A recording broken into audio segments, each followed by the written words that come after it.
Good morning and नमस्कार friend, मैं अनुराग सिंह। कल 14 फरवरी 2021 का दिन था और 14 फरवरी 2019 को यानी 2 साल पहले पुलवामा में हमारे सीआरपीएफ के 40 जवान शहीद हुए थे। उनके बारे में कल मैं सोच रहा था और सोचते सोचते मुझे काफ़ी विषाद हुआ, दुख हुआ। उसी दुख को ध्यान में रखते हुए और सारी चीज़ों को याद करते हुए मैंने एक लेख लिखा है जो आप लोगों के साथ शेयर कर रहा हूँ। और आप लोग इसको पढ़िए, समझिए, सुनिए और देखिए कि मेरी भावनाएं जो पुलवामा के शहीदों के साथ हैं वो किस प्रकार जुड़ी हुई हैं। अपने कमेंट करके बताइए। आइए शुरू करते हैं। पुलवामा में शहीद अपने भाइयों के नाम। धराधाम पर जब जब बढ़ता पाप कटु और अत्याचार, ईश्वर तब तक लेता है बनकर महापुरुष अवतार।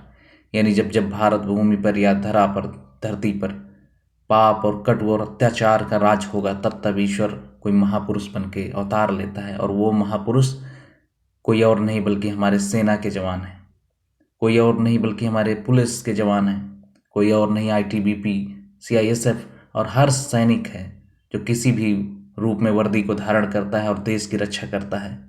इसीलिए इस लाइन को मैंने लिखा कि धराधाम पर जब जब बढ़ता पाप कटु और अत्याचार, ईश्वर तब तब लेता है बनकर महापुरुष अवतार। ये तब तब लेता है महापुरुष बनकर महापुरुष अवतार। आइए देखते हैं अगला।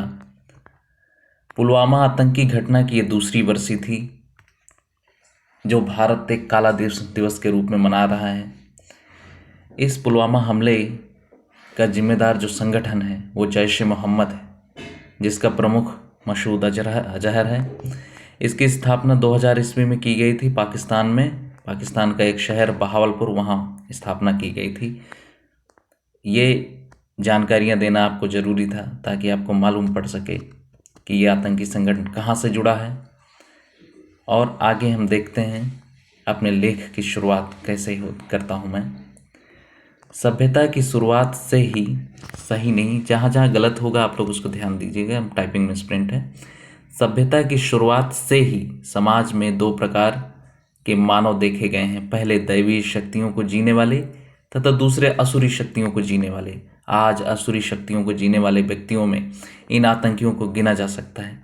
14 फरवरी को जम्मू कश्मीर के पुलवामा में सीआरपीएफ की 76वीं बटालियन की चलती बस पर हुए आतंकी हमले में 40 जवान वीरगति को प्राप्त हुए।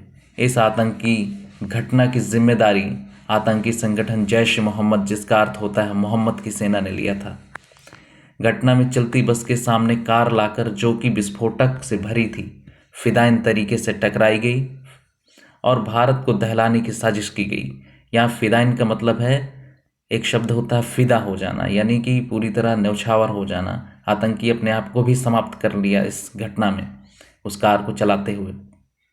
इसीलिए लिखा मैंने, फिदाइन तरीके से टकराई गई और भारत को दहलाने की साजिश की गई, जिसे देश कभी नहीं भूल पाएगा। इस आतंकी घटना में सोचने वाली कई बातें हैं मेरे हिसाब से। आइए देखते हैं कौन कौन सी बातें।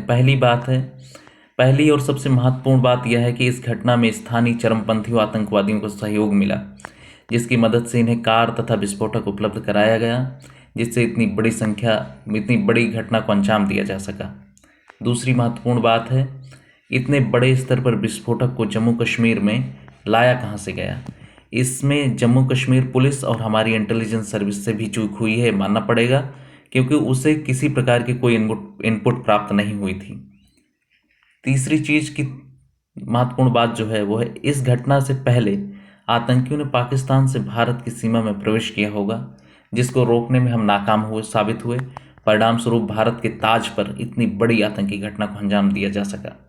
चौथा कारण, जम्मू कश्मीर पुलिस, सेना और इंटेलिजेंस संगठनों के बीच समन्वय का अभाव भी इस घटना का कारण माना जा सकता है। भविष्य में इस प्रकार की घटनाएं ना हो, इसके लिए मैंने कुछ सुझाव दिए हैं, कुछ कदम उठाने के लिए कहा है। आइए देखते हैं पहला कदम क्या उठाया जाना चाहिए। सीमा पार से आने वाले आतंकियों को सीमा पर ही रोकना और समाप्त करना। इसके लिए आवश्यक अवसंरचना का विकास करना। दूसरी बात कि स्थानीय आतंकी नेटवर्क को दोस्त नहीं, स्थानीय आतंकी नेटवर्क को ध्वस्त करना एवं स्थानीय लोगों से संबंधों को बेहतर बनाना, ताकि आने वाले समय में आगे स्थानीय स्तर पर आतंकियों को सहयोग प्राप्त ना हो सके। तीसरी चीज कि आतंकियों को मिल रहे अंतर्राष्ट्रीय फंडिंग पर यूएन तथा स्थानीय स्तर पर रोक लगाने हेतु आवश्यक कदम उठाना। चौथी चीज पुलिस, सेना तथा इंटेलिजेंस सर्विस संगठनों के मध्य बेहतर समन्वय पर जोर देना, क्योंकि समन्वय होगा तो एक को यदि किसी प्रकार की कोई जानकारी, सूचना मिलेगी तो वो दूसरे के साथ शेयर करेगा। इस प्रकार एक अच्छा कोऑर्डिनेशन हो सकेगा और देश के बचाव को महत्तम किया जा सकता है इससे। पांचवा है कि अंतर्राष्ट्रीय स्तर पर आतंकवाद रोधी संगठनों तथा कानूनों को और अधिक मजबूती प्रदान करवाना तथा आतंकियों के समर्थन देने वाले देशों जैसे पाकिस्तान पर आर्थिक तथा अन्य प्रकार के सैंक्शन यानी रोक लगाना इत्यादि। और अंत में मैंने लाइन लिखा है कि शहीदों की चिताओं पर हर वर्ष लगेंगे मेले, शहीदों की चिताओं पर हर वर्ष लगेंगे मेले, वतन पे मरने वालों का यही बाकी निशान होगा। सभी वीर जवानों को, चाहे वह पुलिस के हों, सेना के हों, सीआरपीएफ, आईटीबीपी, सीआईएसएफ हों, आरपीएफ हों, सभी को सैल्यूट और नमन अनुराग सिंह की तरफ से। जय हिंद, जय भारत।